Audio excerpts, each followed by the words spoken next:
Turkey మరొక భారీ కుట్రకు తెరలేపింది. అయితే ఆ భారీ కుట్రని ముందస్తుగానే భారత్ అడ్డుకునే ప్రయత్నం చేసింది. మన భారత ప్రభుత్వం దాన్ని తిప్పికొట్టేసింది. టర్కీ సంస్థ సెలబీ అనేటువంటి ఒక సంస్థ ఇండియా నుంచి గెంటేసింది. కేంద్రం ఎయిర్పోర్ట్ సర్వీసెస్లో కీలకంగా పనిచేస్తుంది ఈ సెలబీ సంస్థ. జాతీయ భద్రతా దృష్ట్యా కేంద్రం ఈ సెలబీ అనే సంస్థని భారత్ నుంచి మెడలు పట్టి బయటికి గెంటేసినట్టుగా అర్థమవుతోంది. కీలక నిర్ణయం తీసుకుంది. పాక్కి పూర్తిగా మద్దతునిస్తున్నామని టర్కీ ప్రకటనతోనే కేంద్రం ఆగ్రహానికి గురైంది. దేశవ్యాప్తంగా ఢిల్లీ, ముంబై, చెన్నై, హైదరాబాద్ సహా 8 ప్రధాన విమానాశ్రయాల్లో సెలబీ సేవలు నిర్వహిస్తోంది. అయితే ఏడాదిలో 58,000 విమానాల రాకపోకలను పర్యవేక్షిస్తోంది సెలబీ. టర్కిష్ ప్రభుత్వంతో కలిసి పనిచేస్తున్న ఈ సెలబీ సంస్థ ground handling, cargo management, air side ఆపరేషన్స్లో కీలకంగా ఉంది. ఇంతకీ ఈ సెలబీ సంస్థ ఎవరిదో తెలుసా? ప్రస్తుతం సెలబీ సంస్థ ఎవరిదనే విషయం పైన సోషల్ మీడియా జరుగుతున్న చర్చ మేరకు అయితే ఇది పూర్తిగా టర్కిష్ ప్రధానిగా ఉన్నటువంటి ఎర్డోగాన్కి సంబంధించినటువంటి కూతురు ఆర్గనైజేషన్గా తెలుస్తోంది. సో భారత్లో ఇది సుమారుగా 8 ప్రధాన విమానాశ్రయాల్లో భద్రతా ఏర్పాట్లు ఈ సంస్థ నిర్వహిస్తుందట.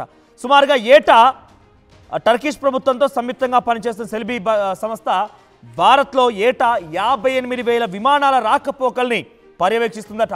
సుమారుగా 5,40,000 టన్నుల యొక్క సరుకు రవాణాను కూడా పర్యవేక్షిస్తుందట. సో ఎయిర్ సైడ్ ఆపరేషన్ నిర్వహిస్తుంది. కార్గో మేనేజ్మెంట్, గ్రౌండ్ హ్యాండ్లింగ్ ఇలా వివిధ విభాగాల్లో పనిచేస్తుంది ఈ సంస్థ. దాదాపుగా దీనికోసం 7,800 మంది ఉద్యోగుల సంస్థ తరపున పనిచేస్తున్నారట భారతదేశంలో. తాజాగా భారత్ పాకిస్తాన్ మధ్య యుద్ధం నేపథ్యంలో టర్కీ పెద్ద ఎత్తున పాకిస్తాన్ సపోర్ట్ చేసింది. టర్కీ నుంచి మిసైళ్ళు వచ్చాయి, టర్కీ నుంచి డ్రోన్లు వచ్చాయి. పాకిస్తాన్కి చాలా బహిరంగంగానే మేము సపోర్ట్ చేస్తున్నామని చెప్తున్న నేపథ్యంలో సెలబీ అనే సంస్థ భారతదేశానికి ముప్పు అని భావించిన కేంద్ర ప్రభుత్వం మెడలు పట్టి బయటకు గెంటేసింది. ఇక సెలబీ సంస్థ సేవల్ని భారతదేశంలో కొనసాగించలేదు. దానికి సంబంధించి బ్యాన్ విధిస్తూ నిర్ణయం తీసుకుంది. అక్కడ లెటర్ చూడండి ఒకసారి. ఆ లెటర్ ఫుల్గా ప్లే చేయండి. సో భారత ప్రభుత్వం తీసుకున్న నిర్ణయం మేరకి అఫీషియల్ నోట్ ద్వారా సెలబీ సంస్థని నిర్మూలిస్తున్నట్టుగా నిర్ణయం తీసుకుంది భారత ప్రభుత్వం. ఇక్కడ చూడండి, revocation of security clearance in Celebi airport services India private limited revoked with immediate ఎఫెక్ట్గా దాని సేవల్ని రద్దు చేస్తూ భారత ప్రభుత్వం నిర్ణయం తీసుకుంది. సో సంచలన నిర్ణయం ఇది. డెఫినెట్గా సెలబీ సంస్థ భారతదేశానికి ముప్పు వాటిల్లే అవకాశం ఉందని చెప్పి ముందస్తుగా భావించిన మన భారత ప్రభుత్వం దాన్ని రద్దు చేసింది. మరిన్ని అప్డేట్స్ మా ప్రతినిధి ఏపీ ఇన్పుట్ ఎడిటర్ కృష్ణమోహన్ అందిస్తారు. కృష్ణమోహన్, సెలబీ సంస్థ భారతదేశానికి పెద్ద ఎత్తున ముప్పులా మారే అవకాశం ఉంది. సెలబీ సంస్థ ఏకంగా టర్కీకి సంబంధించినటువంటి అక్కడి ప్రెసిడెంట్, అక్కడి ప్రధాని ఎర్డోగాన్కి సంబంధించినటువంటి కూతురు ఆర్గనైజేషన్గా తెలుస్తోంది. సో భారతదేశంలో 54,000 చొప్పున సుమారుగా ఆ ఫ్లయింగ్ మొత్తాన్ని కూడా పర్యవేక్షిస్తున్నటువంటి ఈ సంస్థని రద్దు చేయడంతో భారత ప్రభుత్వం ఒక రకంగా ముందస్తుగానే కుట్రని పసిగట్టిందని చెప్పాలి. సో సెలబీ సంస్థ రద్దవడం వల్ల, సెలబీ సంస్థ ఇక్కడ బ్యాన్ చేయడం వల్ల భారత ప్రభుత్వం ఎటువంటి విజయాన్ని సాధించిందనుకోవాలి, టర్కీని ఎటువంటి విధంగా దెబ్బ కొట్టిందని చెప్పి అనుకోవాలి. ఎందుకంటే ఈ సెలబీ సంస్థ దాదాపుగా ఏటా కూడా 58,000 విమానాలు రాకపోవడాన్ని పర్యవేక్షిస్తుంది. అట్ ద సేమ్ టైం దీనికి తోడు భారత్లో ఏటా 5,40,000 టన్నుల రవాణా సరుకులను కూడా వీళ్ళే చేస్తున్నారు. ఇటువంటి సంస్థను మనం, అది టర్కీ సంబంధించిన సంస్థ, టర్కీ అధ్యక్షుడు కూతురికి సంబంధించిన దీన్ని మనం ఎలా నమ్మగలం చెప్పండి?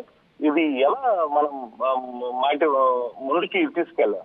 ఇప్పటికే పాకిస్తాన్ టర్కీ చాలా క్లియర్ గా ముందుగా చెప్తోంది, మేము పాకిస్తాన్ కి సపోర్ట్ చేస్తున్నాము, ఎటువంటి పరిస్థితుల్లో అయినా సరే పాకిస్తాన్ ముందే ఉంటాము అని చెప్తున్న ఈ సంస్థ ఎల్బీని ఉదయం నుంచి కూడా అదే మనం కోరుకునేది.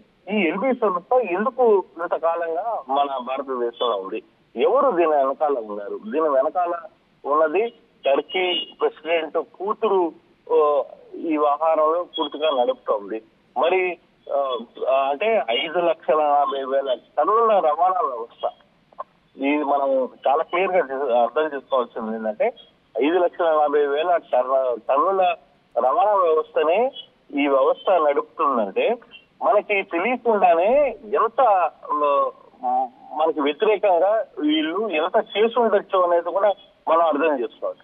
దీన్ని ఉదయం నుంచి కూడా చాలా సీరియస్ గా తీసుకోవాల్సిన పరిస్థితి ఉంది. దీని మీద చాలా నేషనల్ మీడియా కావచ్చు, లేకపోతే మొత్తం కూడా దీని మీద విపరీతమైన వ్యతిరేకత వస్తున్న నేపథ్యంలో అయితే ఈ రోజు గవర్నమెంట్ తీసుకున్న ఇమీడియట్ ఎఫెక్ట్ అనేది చాలా మేజర్ థింగ్. ఇది చాలా మనం ఈ వ్యవహారంలో మాత్రం అయితే ఈ టర్కీ ప్రభుత్వంతో సంయుక్తంగా నిర్వహిస్తున్న సెల్బీ భారత్ లో ఏకంగా 58,000 విమానాలు నడుపుతోంది.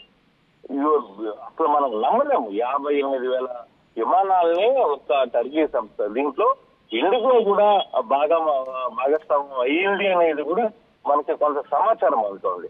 కానీ ఓకే, ఇండిగో అవుతుందా లేదా అనేది పక్కన పెట్టినా కూడా 58,000 విమానాలు, అందులో 5,40,000 టన్నుల రవాణా వ్యవస్థ దీని మీద జరుగుతుందంటే దాదాపుగా 8 ఎయిర్పోర్ట్లలో సెల్బీ చాలా కీలకంగా వ్యవహరిస్తుంది. ప్రధానంగా గ్రౌండ్ హ్యాండిలింగ్ కావచ్చు, కార్గో మేనేజ్మెంట్ కావచ్చు, ఎయిర్ సైడ్ ఆపరేషన్స్ కావచ్చు, తర్వాత ఇవన్నిటిని కూడా ఈ వ్యవస్థ సెల్బీ అనేది నడుపుతోంది.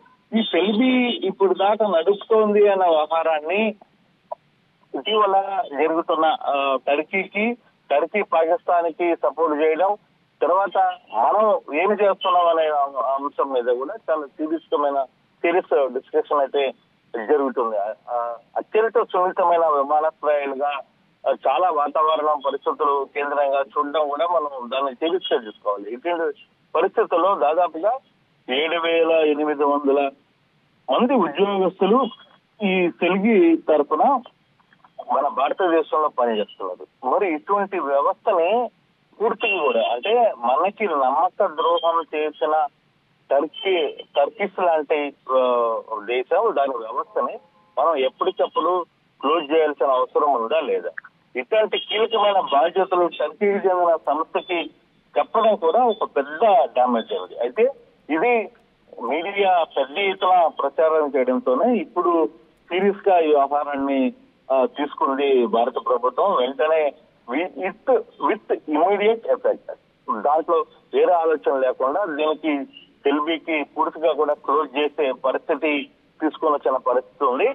అంటే ఇదే వ్యవహారాన్ని అంటే దీని ద్వారా భారతదేశంలో వీళ్ళు అంటే మనకి వారు జరుగుతున్న పాకిస్తాన్ కి మనకి వారు జరుగుతున్న వ్యవహారం కావచ్చు, లేకపోతే ఈ మధ్యలో జరుగుతున్న వ్యవహారంలో ఎంత వరకు మనకి హానికరమైన అంశాలు చేశారనేది కూడా మనం అర్థం చేసుకోవాల్సిన పరిస్థితి.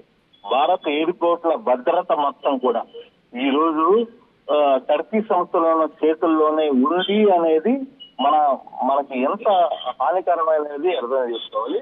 ఈ రోజు టర్కీ ప్రెసిడెంట్ కూడా నేను ఖచ్చితంగా కూడా ఎటువంటి పరిస్థితుల్లో అయినా సరే నేను పూర్తిగా కూడా పాకిస్తాన్ కి సపోర్ట్ చేస్తున్నానని చెప్పిన తర్వాత కూడా మనం గమనింటే టర్కీకి సంబంధించిన వ్యవస్థ మీద మనకున్న ఎటువంటి ఇబ్బందులు ఉన్నాయి. అయితే ఇప్పటికే భారత ప్రజలు పూర్తిగా టర్కీకి సంబంధించిన వ్యవహారాల్లో కావచ్చు, ఇంకోటిలో కావచ్చు, పూర్తిగా ఒక క్లియర్ గా ఒక ఇన్ఫర్మేషన్ ఇచ్చారు.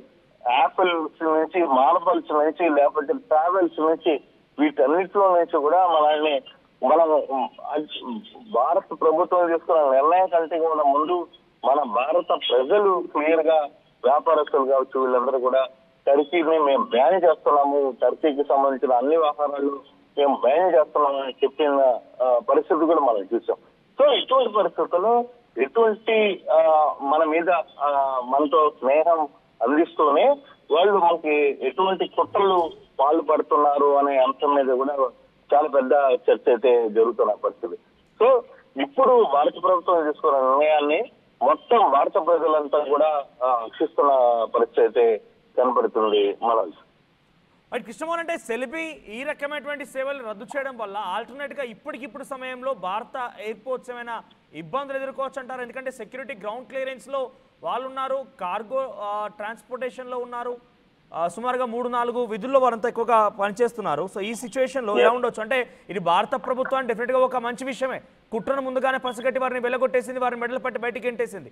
కానీ దీనివల్ల ఇప్పుడు ఇమీడియట్ గా ఏదైనా ఇబ్బందులు రావచ్చు అంటారా? ఇమీడియట్ రివోకేషన్ ద్వారా ఎటువంటి ఇబ్బందులు ఉండవు. దీంట్లో ఆల్టర్నేటివ్ ఇమీడియట్ గా ఉంటుంది. ఇప్పటికే భారత ప్రజలు క్లియర్ గా టర్కిష్ కావచ్చు, వీటన్నిటికీ దేశాలకి ట్రావెల్ రూపంలో దాదాపుగా మనం ప్రతి సంవత్సరానికి 3,000 కోట్ల రూపాయలు డబ్బులు వాళ్ళకి బెనిఫిట్ చేసే పరిస్థితి ఏంది. ఓన్లీ ట్రావెల్ మీదనే, మిగతా వాణిజ్యపరమైన అంశాల మీద కాదు, కేవలం 3,000 కోట్ల రూపాయలు ఓన్లీ ట్రావెల్ మీదనే వాళ్ళకి అంటే వాళ్ళ మిగతా వ్యవహారాలు అంటే అక్కడికి వెళ్ళి టూరిజం మీద 3,000 కోట్ల రూపాయలు మనం వాళ్ళకి చెల్లిస్తున్నాం. కానీ ఈ రోజు ఆ వ్యవహారం తీసుకునే తర్వాత ఎటువంటి ఇబ్బందులు ఉండే పరిస్థితి లేదు. మనకు ఆల్టర్నేట్ గా చాలా సమస్యలు ఉంటాయి. అప్పటికప్పుడు భారత ప్రజలు చాలా క్లియర్ గా ఆలోచిస్తారు. ఇప్పటికే భారత పబ్లిక్ క్లియర్ గా, భారతదేశ ప్రజలు క్లియర్ గా టర్కీకి మేము పోవట్లేదు అనేది అఫీషియల్ గా ఓపెన్ గా చెప్తున్న పరిస్థితి. రెండవది వాణిజ్యపరమైన అంశాలు కూడా, యాపిల్స్ కావచ్చు, మార్బల్ కావచ్చు, లేకపోతే ఇతర అంశాలకు సంబంధించిన వీటన్నిటిని కూడా ఎక్కడికక్కడ క్లోజ్ చేసే ప్రయత్నం భారత ప్రజలే తీసుకున్నారు. ఎప్పటికైతే ఈ భారత ప్రజలు దీన్ని సీరియస్ గా తీసుకున్నారో దాంతో భారత ప్రభుత్వం కూడా క్లియర్ గా దీని మీద సెల్ఫీ మీద దృష్టి పెట్టింది. ఇమీడియట్ ఎఫెక్ట్ అని చెప్పి ఈ రోజు వాళ్ళని మనకున్న అన్ని వ్యాపారాల సంస్థలు, లేకపోతే వాళ్ళకున్న సెక్యూరిటీ, లేకపోతే వాళ్ళకున్న ఇతర ఎయిర్ సంస్థలు మొత్తం కూడా టర్కీ సంస్థలోనే మొత్తం కూడా ఎయిర్పోర్ట్ బాధ్యతలను మనం మొన్నటి దాకా పెట్టాం. వాళ్ళకి అంత ఇంపార్టెన్స్ ఇచ్చాం. కానీ వాళ్ళు చేసిన దుర్మార్గం, వాళ్ళు చేసిన వ్యవస్థ ఈ రోజు పూర్తిగా కూడా క్లోజ్ అయ్యే పరిస్థితి ఉంది. భారత్ తీసుకున్న దౌత్యపరమైన నిర్ణయం ఈ రోజు మాత్రం చాలా పెద్ద నిర్ణయమేనని చెప్పాలి. మనం ఉదయం నుంచి కూడా మాట్లాడుతున్నది అది. భారత్ ఏ నిర్ణయం తీసుకోబోతుంది అనే దాని మీద కొంత సీరియస్ గా డెసిషన్ అయితే తీసుకున్నది. ఓవరాల్ గా ఈ వ్యవహారంలో మాత్రం భారత్ సెల్ఫీని క్లోజ్ చేయడం, అక్కడికక్కడ ఆ వ్యవస్థను మొత్తాన్ని కూడా అంటే ఒకటి భారత్ సెల్ఫీ వ్యవహారంలో పూర్తి కూడా సెక్యూరిటీ వ్యవహారాలు కూడా భారత్ వాళ్ళ గొప్ప చెప్పింది. అంటే భారత్ లో ప్రయాణించే ట్రాన్స్పోర్ట్ అంటే ఎయిర్పోర్ట్ లో నుంచి వచ్చే ట్రాన్స్పోర్ట్స్ ఇవన్నీ కూడా వాళ్ళే చూస్తున్నారు. అంటే వాళ్ళని ఎలా నమ్మకం చెప్పండి. ఈ రోజు జరుగుతున్న వ్యవహారంలో, నిన్న జరిగిన వ్యవహారంలో, ఈ వ్యవహారంలో మనం ఎలా వాళ్ళని నమ్మగలిగే పరిస్థితి ఉంది. కానీ ఇప్పుడు తీసుకున్న నిర్ణయం మాత్రం భారత ప్రజలు ఖచ్చితంగా ఈ వ్యవహారంలో హర్షిస్తున్నారు. ఈ వ్యవహారంలో టర్కీకి తగిన బుద్ధి చెప్పుకొస్తున్నారు. రాబోయే రోజుల్లో కూడా చాలా సీరియస్ గా టర్కీ విషయంలో భారత్ ఆలోచించబోతోంది అనేది చాలా స్పష్టంగా అర్థమవుతుంది. Manoj right Krishnamohan. So when I'm going through Celebi official గా Celebi airports private limited India private limited సంబంధించిన ఆ సంస్థని ప్రస్తుతానికి ఇదొక టర్కిష్ సంస్థ, టర్కిష్ ప్రభుత్వంతో సంయుక్తంగా పనిచేస్తున్న సంస్థ. టర్కిష్ ప్రెసిడెంట్ అర్డోగాన్ సంబంధించినటువంటి ఆయన కుమార్తె సంస్థగా తెలుస్తోంది. సుమారుగా 2022 నుంచి కూడా మీరు అక్కడ అఫీషియల్గా ఆ నోట్లో చూసినా కూడా 2020 నుంచి ఇక్కడ సేవలు వినియోగిస్తోంది, ఇక్కడ పనిచేస్తోంది. అటువంటి సంస్థని ప్రస్తుతానికి మన భారత ప్రభుత్వం రద్దు చేసిన ఒకసారి మనం డీటెయిల్గా చూస్తే కనుక ఈ సెలబీ అనే సంస్థ ఢిల్లీ ఎయిర్పోర్ట్లో ముంబై, కొచ్చిన్, కన్నూర్, బెంగళూరు, హైదరాబాద్, అహ్మదాబాద్ అండ్ చెన్నై 8 కీలకమైనటువంటి ఎయిర్పోర్ట్ ప్రాంతాల్లో సేవలు అందిస్తోంది. సో ఎటువంటి సేవలు ఉంటాయంటే కనుక ప్యాసింజర్ సర్వీసెస్. సో అటువంటి విధుల్లో కూడా ఉంటుంది. Ground handling services regulation consist of. So ground handling service అంటే ఏమేమి ఉంటాయి, దాంట్లో ఏం పనులు చేస్తుంది? ప్యాసింజర్ సర్వీసెస్ని ఇది హ్యాండిల్ చేస్తుంది. తర్వాత load control and flight operation, ఈ యొక్క విధులను కూడా ఆ సంస్థ నిర్వర్తిస్తుంటుంది. Ramp services, general aviation services, cargo and postal services, warehouse services and bridge services. So కనుక కార్గో అండ్ ఆపరేషన్ అనగానే మనం ఏదైనా బేసిక్గా కార్గో ఫ్లైట్స్ కూడా ఉంటాయి కాబట్టి ఆ కార్గో ఫ్లైట్స్లో ఏదైనా కనుక వెళ్ళినా అక్కడ వెళ్ళిన వెంటనే వేర్ హౌస్లో పెట్టడం, వేర్ హౌస్ లాంటిది మెయింటైన్ చేయడం, అటువంటి సేవల్ని, పోస్టల్ సేవల్ని కూడా ఇది కొనసాగిస్తుంటుంది. General aviation services, local with in the స్టేట్లో ఉన్నటువంటి ఏవియేషన్ సర్వీసెస్ కూడా వినియోగిస్తుంటుంది. బ్రిడ్జ్ ఆపరేషన్స్, ర్యాంప్ సర్వీసెస్ అంటే బేసిక్గా గ్రౌండ్ క్లియరెన్స్ సంబంధించినటువంటి ఈ విధులన్నిటి కూడా ఆ సెలబీ సంస్థ నిర్వహిస్తుంటుంది. దాంట్లో ప్రధానంగా ప్యాసింజర్ సర్వీస్ ఒకటి, load control and flight operations, ramp services, general aviation, cargo and postal, warehouse and bridge. So ఓవరాల్గా 58,000 ఫ్లైట్స్కి ఇది పనిచేస్తూ ఉంటుంది. ఏటా 58,000 ఫ్లైట్స్ని ఇది పర్యవేక్షిస్తూ ఉంటుంది. 5,40,000 టన్స్ ఆఫ్ కార్గో అంటే ఇటువైపు నుంచి ట్రాన్స్పోర్ట్ చేసేటువంటి ఆ టన్స్ ఎంత అంటే 5,40,000 టన్స్ ఆఫ్ కార్గోని అటు ఇటుగా పంపించేస్తుంటుంది. మరోవైపుగా 7,800 మంది ఎంప్లాయీస్ దీంట్లో ప్రస్తుతానికి పనిచేస్తూ ఉన్నారు. ఎక్కడికి వెళ్ళినా కూడా సెలబీని ప్రస్తుతానికి రద్దు చేయడం పైన టర్కీష్ యొక్క కుట్రని ముందస్తుగానే భారత ప్రభుత్వం పసిగట్టినట్టుగానే అర్థమవుతోంది. టర్కీష్ యొక్క సేవల్ని ఇక్కడ అవసరం లేదు. ఇక సెలబీ అనే సంస్థ ఆల్రెడీ టర్కీష్ ప్రభుత్వంతో సంయుక్తంగా పనిచేస్తోంది, వారితో పాటుగా పనిచేస్తోంది. కాబట్టి ఇక్కడ దాని సేవలు కనుక ఉంటే ఇంకా కుట్రలు పడిన అవకాశం ఉంది. ఇక్కడితో ఆగలేం. మీకు విషయం తెలుసా, టర్కీకి సంబంధించి డ్రోన్లు ఇప్పటికే పాకిస్తాన్ నుంచి చూసారా, ఆ పాకిస్తాన్ కంచిన డ్రోన్లని కూడా మన దేశంలో నుంచి పంపించేటువంటి ఎలక్ట్రానిక్ గూడ్స్ ద్వారానే అక్కడ తయారు చేసి వాటిని పాకిస్తాన్ పంపించింది. అంటే మన దేశం నుంచి ఇంపోర్ట్ చేసుకున్నటువంటి ఆ పరికరాలని జోడించి టర్కీ డ్రోన్లు తయారు చేసి ఆ డ్రోన్లు మనకు వినే ప్రయోగిస్తోంది. ఏకంగా సెలబీ లాంటి సంస్థ కూడా ఈ రకంగానే మారొచ్చు. సెలబీ లాంటి ఈ సంస్థ, గ్రౌండ్ క్లియరెన్స్ సంస్థ కూడా ఈ రకంగానే మారొచ్చు.